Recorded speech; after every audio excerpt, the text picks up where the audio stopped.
La deuxième chose, ce sont les affections. Il nous dit que les affections sont au nombre de 3 et que nous sommes tous pareils et que c'est en nous, c'est divin, c'est de l'ordre du divin. C'est la joie, la tristesse et le désir. Ce sont les 3 affections. Il n'y en a pas d'autres. Tout le reste est contenu là-dedans, si on veut.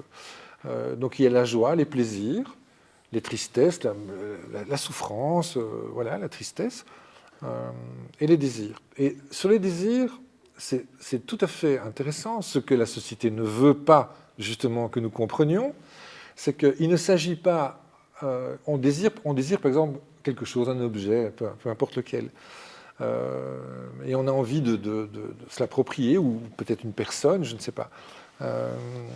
Eh bien, Spinoza nous dit non, ce n'est pas l'objet que nous convoitons, c'est l'activation du désir que nous devons animer, que nous devons activer. Nous devons activer notre désir, quoi qu'il arrive, mais l'objet convoité n'y est pour rien. Ce serait cet objet-là, ça peut être celui-là.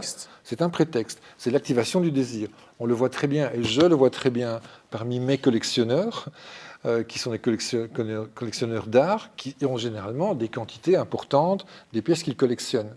On a bien compris avec eux, en discutant après 5 minutes, on a compris que l'idée était le prochain objet, la prochaine sculpture, la prochaine toile, etc. Donc c'est ça l'idée, c'est l'activation du désir. Ce qui est important là-dedans, si on laisse tout ça comme ça, on se dit « Ah oui, d'accord, oui, il n'a pas tort, très bien ». Si on ne fait pas le travail philosophique derrière, on reste là. Et on se dit « Ok, c'est très bien, on ferme nos affaires, on rentre chez nous ». Mais si on réfléchit et qu'on se dit « Ah, c'est l'activation du désir », mais alors je peux contrôler ça. Ça se contrôle. Si je sais que j'ai l'activation du désir en moi, et que quelque part, le désir va me faire du mal parce que je vais souffrir de ne pas obtenir ce que je voudrais, évidemment. Donc je vais peut-être travailler ou tu vois, me rendre malheureux de ne pas obtenir ce que je veux.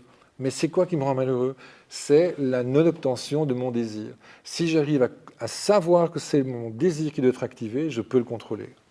Donc ça, ce sont des choses vraiment essentielles qui vont, une fois de plus, à l'inverse, en contradiction totale avec ce que la société nous propose. Elle nous propose le contraire, acheter ça, ça, ça, et encore ça, et encore ça, et encore ça. Et voilà, et tout le reste avec. Et c'est la possession qui compte dans la société de la réification. Nous sommes réifiés. La réification, c'est la transformation de toute chose en objet, en marchandise. Et on peut dire qu'aujourd'hui, comme je le disais au tout début, tout a un prix et ça ne va pas. Il faut se réveiller. Il